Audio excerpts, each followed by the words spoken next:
So my role is a bit quick. I want to introduce the first speaker and the panel discussion that we have now. It's not like actually a panel, it's a session with the academics. It's called Gulf Cities Identity Over Years, How Does Modernity Shape Traditions? And the idea was to invite different researchers from different fields to elaborate this point from their perspective. And the first speaker is the very established Khaled Alawadi. Sorry if I'm not right with the pronunciation, Associate Professor of Sustainable Urbanism, Civil and Environmental Engineering, Khalifa University, Abu Dhabi.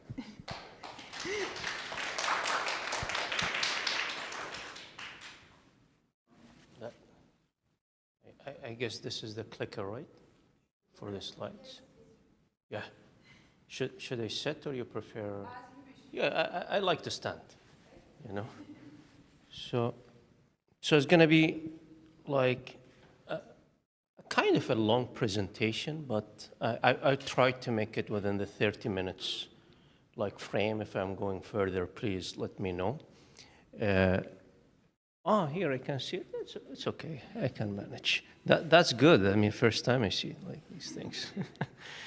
Well, I mean, my argument is always like physical design or urban design or the design discipline itself did not really receive that much attention in our region. Like most of the focus is on the technology, AI, but not really the design discipline. For that reason, I always recall or start my presentations for the rebirth of physical design. We have to give more attention to design in the region.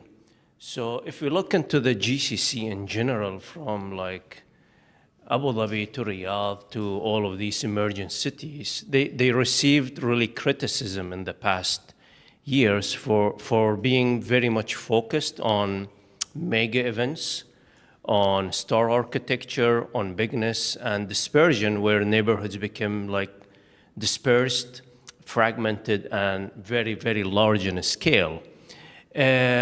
Despite many plans for redemption, I mean, over the past 2 decades, through like different initiatives and master plans for low carbon future, the extent of implementation remains questionable, ambiguous, and lacks certainty.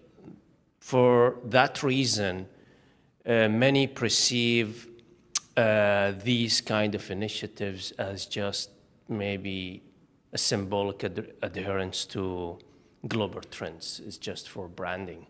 So there's been really many commitments, but most of these commitments were for, like in the realm of climate change, global warming, carbon reduction, clean technologies, and recently mega utopian cities, mega sustainable cities. And these mega sustainable cities became mainstream since the 2000, like the Masdar city, the Neom, Al Murabba, many of these visionary like utopian cities coming out. But to what extent these cities influence the real plan making in the city? Like it's just a one project. Do they have any influence on other projects in the city, on the general like mainstream urban planning? Still, the effectiveness is questionable. Many have fallen through, did not really reach their target, and many yet to be implemented, like whatever it's happening in Riyadh. So we studied a lot of, recently 7 GCC cities, expanding from Muscat all the way stretching to Kuwait. We studied different former typologies, many neighborhoods we studied, and the conclusion is that sustainable thinking has not permeated urban planning and design yet. In terms of enhancing the morphological parameters and efficiency in cities, did not. And when I speak based on evidence, based on findings. We mapped mostly 36, we are reaching 50 samples of GCC neighborhoods, and out of these 50, only 3 apply the principles of sustainable urban forms. And these were the ones that were built in late 60s and early 70s, so none of which were built recently. I mean, they are in different morphologies, different patterns, and this is the beauty in cities. You know, everyone has this kind of unique pattern, unique morphology. And these were the 3, I would say, cases that really showed some effectiveness, I would say, in terms of design. And when I say design from the planning perspective, I talk about connectivity, reaching destinations easily. I talk about diversity in terms of land uses, and I talk about the density and compactness. So for that reason, this analysis exposed prevailing reluctance towards implementing sustainable urban forms in the region. For that reason, I recall for a rebirth of physical planning in the region. So when I look into cities, I look into different parameters. I look into the urban form. And when I look into the urban form, I look into buildings. I look into the links between buildings, which are the streets and alleys, and I look to people. That's what I usually do in my research. I study the spaces between buildings. I study urban form in detail, like from the street scale to the neighborhood scale, the buildings, the urban blocks, the neighborhood itself, the people movement. That's what I usually do in my work. And it's like very much visual, but at the same time, it's also rich with quantitative data. So progression of form, I mean, our cities really changed in the past 40 years. If you look into it, the interconnected or the grid system were changed into looping system and fragmented system. The urban block that was really small now became very super urban blocks. The density itself that I would say were very dense, and the plots were within, the buildings were occupied most of the plot. Now the buildings moved to behind fenced walls. And even the land use diversity that was very decentralized, now it's very centralized in a central core and big boxes, big supermarkets, big facilities, and instead of being those decentralized, small cafe at the corner, small local shops, so that kind of disappeared a little bit. The street system also, you can see the evolution from being very interconnected to being massive in scale. The density you can see from very, very dense urban environments to low density. So the language, the planning language changed in the past, and the 1 acre that used to house 16 units per acre, now it houses maybe 3 or 4 units per acre. So there was a big reduction in the density level. So that's what I usually do. I have different parameters and sets that I study density, and they have different parameters and sets that I study network connectivity, and they have different parameters that they study diversity and land. So we do urban analytics. We study all of these parameters. And in the past years, I was very much focused on the sikka, which we call it in our local language, or the alley, the spaces between buildings, which are massive in existence, I would say. This is just West Island in Abu Dhabi. You're talking about 10 by 10 kilometers. Here, the alley is around 252 kilometers, which is a distance from Abu Dhabi to Ras Al Khaimah. So just in this part of Abu Dhabi only. So you can imagine how massive is this system that's in Dubai Creek. We'll come back later. The building heights and the density through so we study urban form in general at different scales. So scenes of everyday life, as you know, change. How do we live in our community? Do we use the outdoor? Do we reclaim lands? Do we have control over our community? Do we use lands for our I would say, daily practices, or we just live in our private island inside the house? What do? We used to be very active, I mean, in the built environment, but I mean, after, I would say, 1985 or 1990s, the life became more privatized, I would say. There is a term called togetherness. Togetherness, not in the public realm, but in your private house. So we can see here scenes of everyday urbanism that not easy to find in areas where it's controlled by codes and they are very formal, like the new areas. Those areas are codified, they are formal program. No, here, like, you feel it's in a space that you own it in a way. Not in the way that you own the property or the land, but in the way of you have a sense of control over it. You know, you take it, you claim it. Even the sidewalk, the front yards, and we mapped many, I would say, areas in Dubai and Abu Dhabi over the past years. Even the details, the architectural details, this collage of doors. I mean, you see it now, and many of these were demolished, by the way. So these, like, it's a work of, like, I would say, 20 years of mapping. The alleyways itself, which is really shaded, which is really, we used to play, I mean, in these, like, areas, like play soccer every day. It's like for different practices, you know. And the kids in the city, do really kids play more in the neighborhood now? No, I don't think. These are like, I mean, I have a habit, I mean, before any talk, I mean, I just go and get like some new shots to see what's really happening in the city. And surprisingly, like, many of the places that I documented in the past years, they did not exist anymore. So that's what I really found.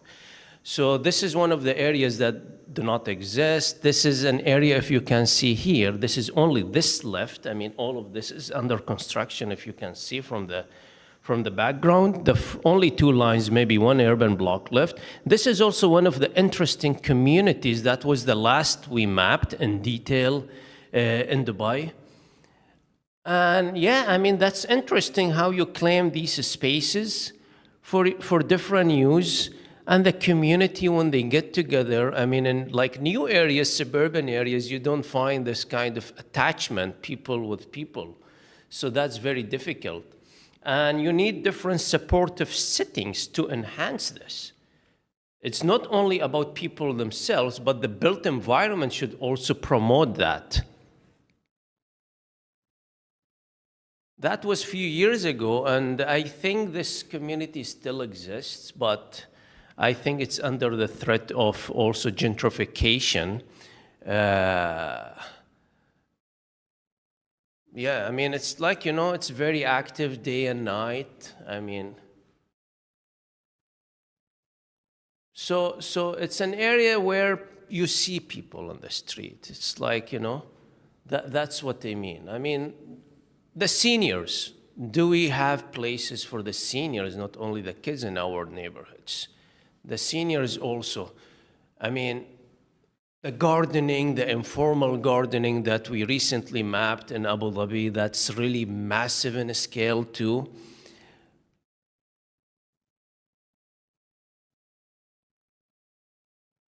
Like these seniors, we mapped it in 2018, they just take this corner every night and they grab tea, and this gentleman even has a chronic kidney disease, but after dialysis, he comes there and lit a cigarette and sits with the friends over. That's actually one of my students, so he's just interviewing them. And these areas, the small areas, I mean, the mosque is refurbished now. If you think this is like around City Walk area, the Coca-Cola arena, there is a mosque over there that's refurbished now. So that was the community that does not exist anymore.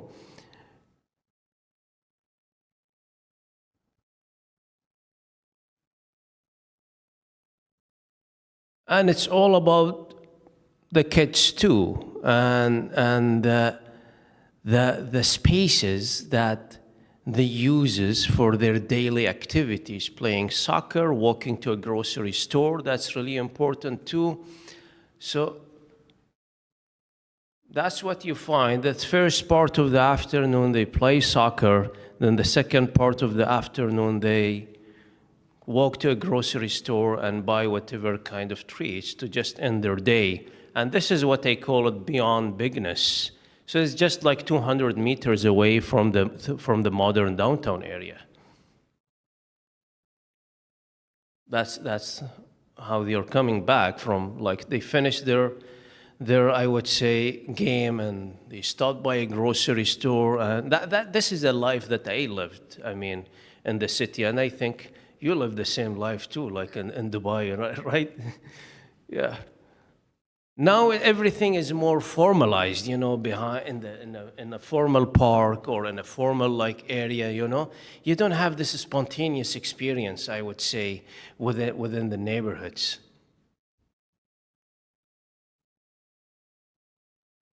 This gentleman, we'll get back to him. He has like a little strip here that he uses for, like, you know, growing some like citrus, like some kind of, you know, I would say productive, I would say, stuff. This corner is really interesting. I mean, it's claimed like for prayer, daily prayer in Abu Dhabi. Very interesting, which is, it's the informal, what I called, became a little bit formal.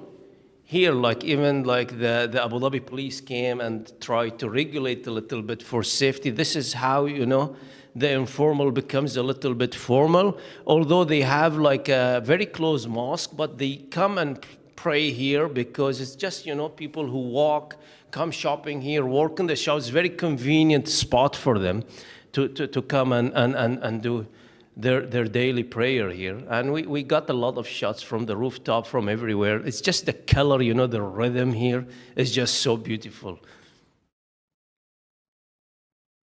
The alleys, I mean, moving to the alleys, I mean, I will move fast. It's a different story. It's a complete, like, infrastructure, I would say.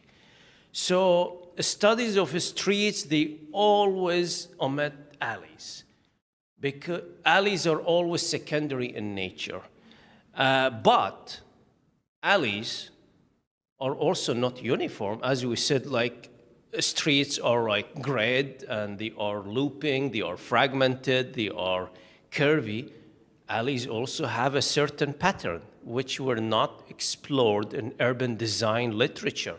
They have different physical conditions, as we see here. Some are very active, and we mapped, I would say, thousands of kilometers of those alleys, thousands of kilometers in Abu Dhabi, in Dubai, many, many, many neighborhoods. You can see from here how they are reclaimed and used for maybe some extended living area, for gardening. And I'm not going to go through the details, but it's also, I would say, makes your life easier in terms of providing you shortcut to different destinations. We mapped, and if you go to OpenStreetMaps, if you go to all of these open sources of streets, ArcMap, GIS, whatever, no one mapped alleys. Not in every, I would say, place in the world. So my lab at Khalifa University were the first to map alleys. We said, we build an argument, no, we have to map it. We have to see how it is. And I would say, and we took samples from every neighborhood to kind of make this kind of comparative analysis between the different neighborhoods in Dubai. Look into this, for example, in Benias. So the alleys increased the intersection from 93 to 315. That's like a 239. And here, like from 41 intersections to 277. Just imagine how many shortcuts it could provide you. It's, in Dubai Creek, it's more organic in form, and that's increasing, I would say, the number of intersections from 136 to 779. That's a lot. And the typologies we came, they are organic, they are square grid, they are rectangular grid, they are linear, they are semilinear, very much like streets. Very, very much like streets in terms of their formal look. These are the organic, these, as you see, the grid they make. These are the grid rectangular, so they are in different forms and in different shapes. Grid looping, it's a grid, but it's still making continuous loop in the area. That could be potential site for, I would say, retrofitting. And we are continuing to map those. And we did not really stop. And we are still going to the site and interviewing people. And now the next step is to document the physical conditions of those. Yes, we map them, but now it's time to look at them, what's really happening in these areas. As you know, like in central areas, they are more commercial. In suburban areas, they are maybe or more like used by kids, used for different purposes as a shortcut. And look at this, like for example, just this carpet, like the residents just put it, just to make your walk very easy to the mosque. That these kind of interventions, it's like. And here maybe you have also like some sort of like, like it's a fridge, sometimes they fill it up with like juices, buttermilk, all of these for the community to take from it. Like it's just an open source.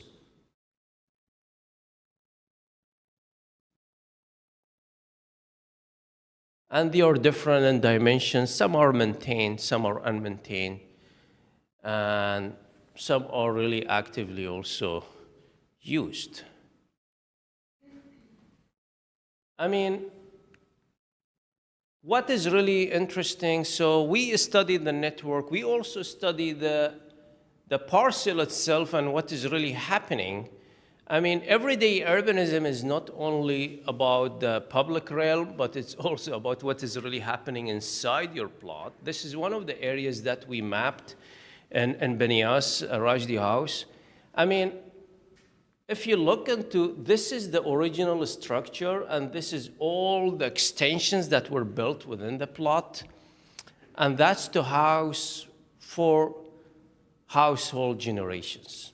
So maybe like, I would say 20 to 30 people live in this residence. So the house itself was very adaptable to expand and house all of this, I would say, expanding family members. That's one of the common practice. You can see even the additions in this neighborhood that are shown in red.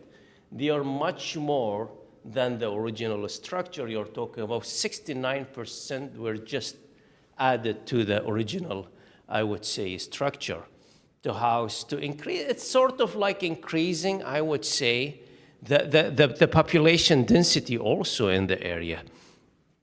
Even the landscape, we mapped it like what they are in terms of the informal landscapes in the neighborhood, and this is how it was.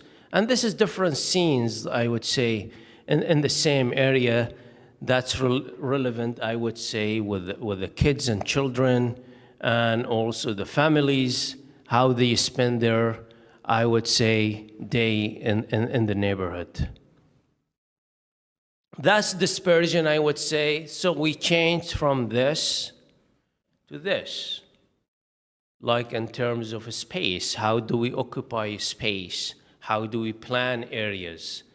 Dispersion. So this is how we came, I would say, to in terms of urban planning and using like expanding in the desert landscape.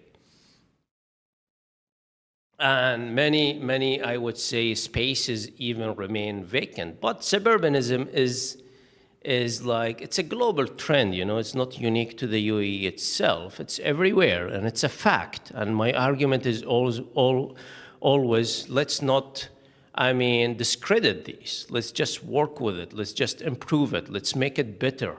So that's always my argument in terms of suburban.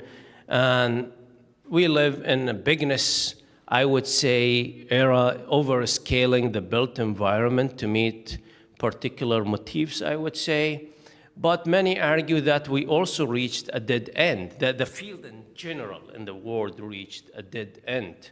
And because there are no theoretical ways to inform the practice of urbanism in cities, development typologies became redundant, became carbon copies of one another, no new ideologies. So we build the downtown area. We are copying what has happened in the downtown. We are building Harbor Creek with the same kind of, I would say, typology. So what is new, really? Are we having any new, I would say, forms? I mean, in my opinion, they are always like kind of very, very redundant. And which urban design? I mean, all of these individual stories that we made, this gentleman, I mean, I'm more into the small scale detail, into the people in the city. They claim spaces just, I mean, for their daily needs, as this gentleman claimed this alleys just for gardening, you know.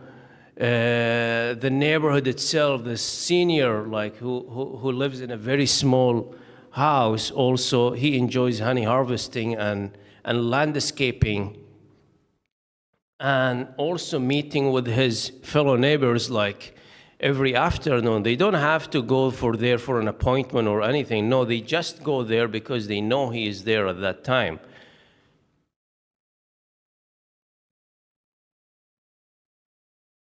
This also lady, like she claimed the front yard for daily errands, like, you know, laundry, like ironing, all of these. That's how you have kind of sort of power to claim the spaces. So the loss of human scale, I mean, we are losing a lot of those, as you see here, like, you know, that's gone, like one area is gone. If you look into these are also, they don't exist anymore.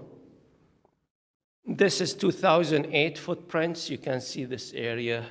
That's 215. Now, by now, it's almost here. Only we have this part. I mean, here the footprints too. Here you can see, I always go and see what's really happening. You can see the fence there. I mean, these are that's with the last day, I mean, actually in the neighborhood that we mapped. And here you can see that's before and after. That gentleman is standing, I told you, in that front yard, so it does not exist anymore. That's the little farm for the gentleman, the senior one who enjoys harvesting, honey harvesting. That's before and after too. That's also before and after. This one too. And this one recently taken, like this weekend, actually, like 2 days ago. And that's even a new area that's really fenced, and it's like subject to I would say gentrification, like, you know, it's just very close also around the same area. So my anticipation, like within 10 years, you will not find any single traditional house within the center of Dubai. That's 100%.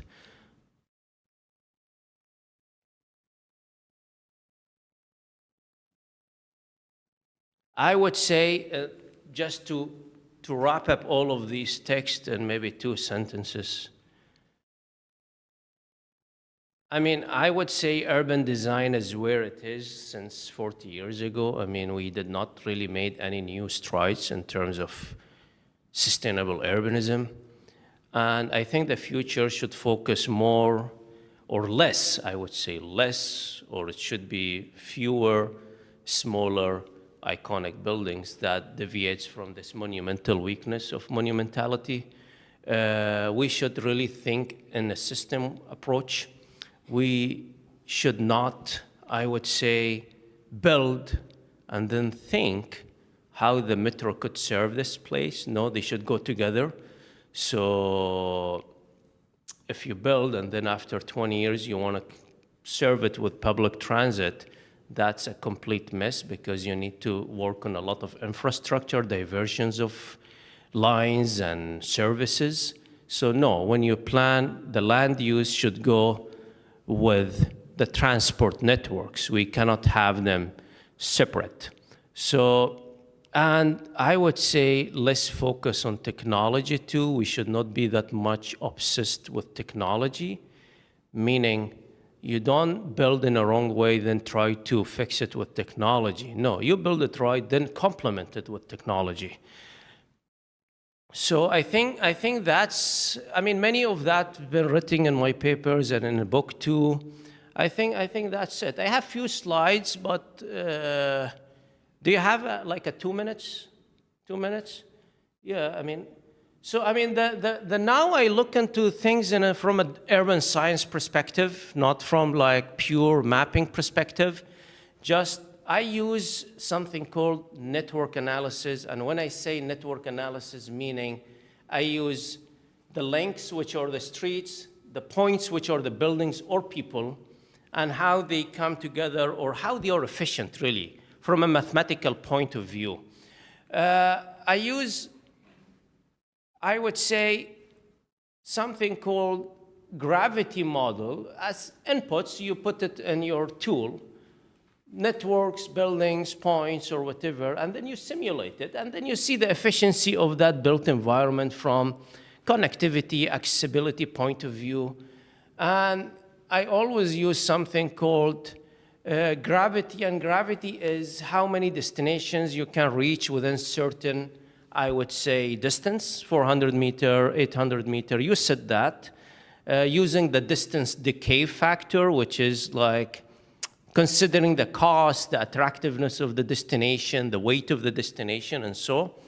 And we did a lot. We did a lot. I'm just going to show you a very small, I would say, portion. As you know, the built environment changed in Dubai. And I always do like this methodology when I study.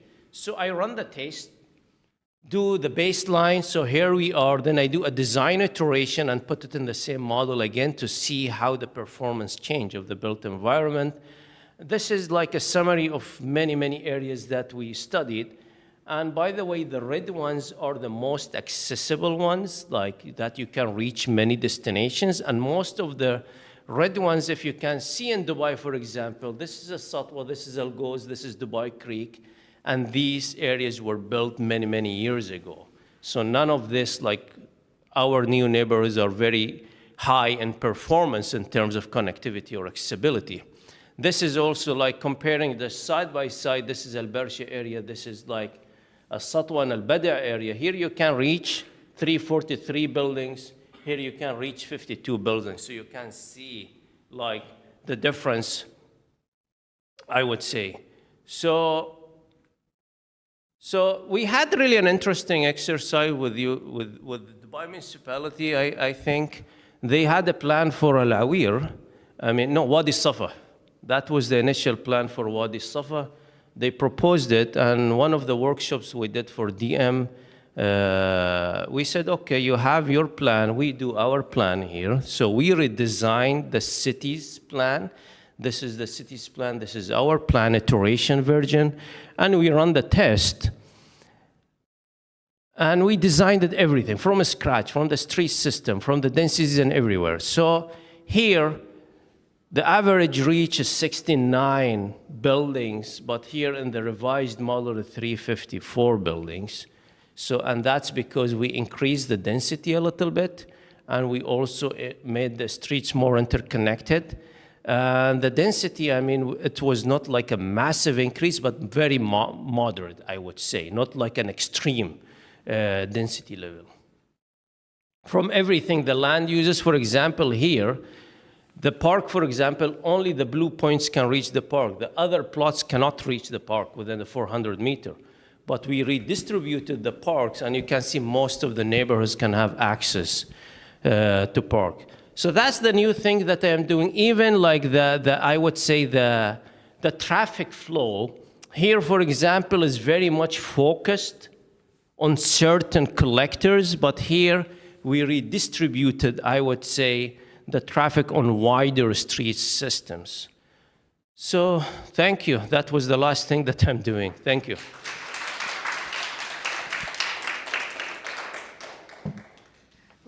That was impressive. Thank you so much for such intense and very thought-provoking presentation and your talk. And I guess maybe we can have only 5 minutes for questions from our audience. Ah.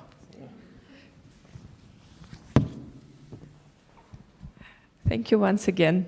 I'm absolutely impressed by the presentation. I have just one question. You said that probably in 10 years we will not see this kind of historic buildings in the center of Dubai anymore. But do you have an idea why are they not valued as like historical heritage, or why is there is no interest in preserving them? I think that the UAE in general, it's kind of its emphasis when it's compared to like Western regions in terms when it comes to historic preservation, and even many like Western regions, they look into historic preservation as preserving maybe a single structure, an architecturally significant building, a place that an event took place, a monument or whatever, but the perspectives or the boundaries of historic preservation did not expand, even in theory, beyond that. But many argued recently that no, the boundaries of historic preservation should expand to consider also communities like the bigger scale, not just only the single building. And even they argued is not only about the physical environment, but it's also about the social environment. Places where the social ties are very strong should be also preserved. So that's the recent debates in the field. In Dubai, I would say these lands are very close to the downtown area. And if we look into the economics of the lands, it calls for more profit, for more access maybe to the transit, for more density. So this is how it happens if it's really close to the downtown area. If they are away a little bit from the downtown area, there could be some more, I would say, actions to preserve those. But areas at the center, that's a very like kind of tough model to deal with. Thank you.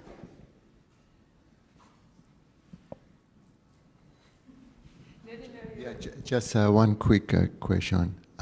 This amazing presentation, and I've seen some of the mapping drawings you've done. That's fantastic. This black and red drawings, I think they go back to 2008, and you started, it's an invaluable archive, I think, for this country.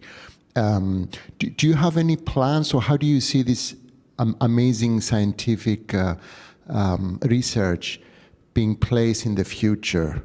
Because I think it's unique and it's incredible, and you've been so scientific and consistently doing it, and it has an incredible value as a collection of memories, but also the way you have conducted this research. I just wonder, what is your ambition? How do you see this archive being used, maybe, or placed for future generations, let's say in 10 years' time? Will we see a museum of Khaled's work in the future? I mean, that's really an interesting, very interesting question. Sometimes I say I need to slow down a little bit, and just see what I have documented over the past years. But unfortunately, with the work and the routine, I'm not getting that time to pause and say, there's a lot of material. Let's make an exhibition here. Let's make an art gallery here. Let's present it somewhere, like in kind of tangible way. And there are a lot of materials. And what I'm really showing is just maybe a little bit from what we have done. We have thousands of pictures. Still, we did not even go through those pictures to see, to place them, to archive them, to classify them. So still there are a lot of material, but what we really need also is the support. The support from the community, the support from the institutions, the support from the funding agencies to bring those up, to make it in a very presentable format for the community. So I would say support is very important. I would say more education in the realm of urban design, urban planning, architecture. That's really a little bit, I would say, suffering. I mean, in the region, we really don't have that much, I would say, architecture, like build a school of architecture with like different degrees and landscape architecture and urban design and urban planning, and you go all the way through your doctorate. So we need a little bit of also, because those brings students, graduate students, and graduate students do research. So it's a kind of, the system itself needs to be a little bit sustainable, like an ecosystem. You're building an ecosystem for research.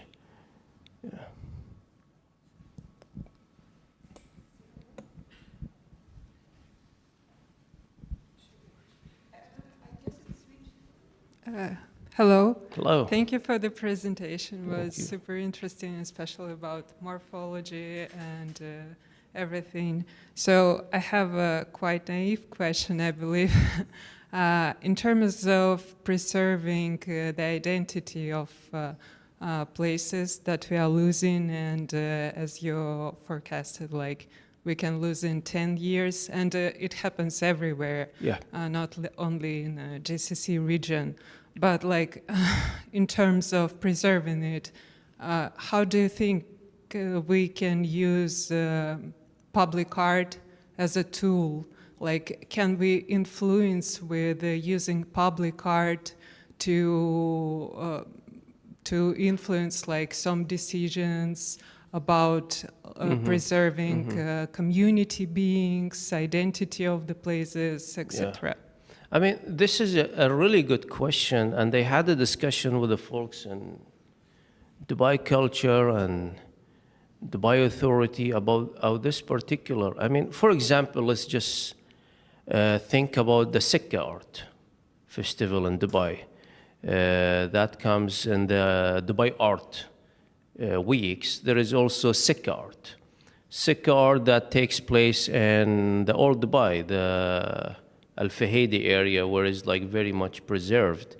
And the idea is like to present art on those like alleys in a very preserved, well-maintained community, I would say, or not community, like an art space. I mean, I had a really long discussion with them, okay, why don't we a little bit move out of the box and move that Sikka festival into one of these areas a little bit? It's kind of, you know, it brings back, and you're kind of recognizing these areas, acknowledging these areas, and also making it also for the community. I mean, so once you go there, you realize, no, this area has something that could somehow impact a preservation act, I would say. So that combination, art, many, I mean, the things that we made, I mean, maybe a little bit of art and paintings on school fences and all of these in these areas, but it did not go further. That we need a little bit of more action in these areas in terms of art, I would say. I mean, even the architectural details that I showed all of those collages to, that could be also presented in an art, I would say, gallery. The doors, the windows, all of these details. And in terms of that, I'm working a little bit on those. Maybe we see something in the future, I don't know. But That would still, be nice. Yeah, still it's part of the plan, yes. Thank you. Thank you. Last question? No? Too shy. Okay. Thank you so much. Thank you so much.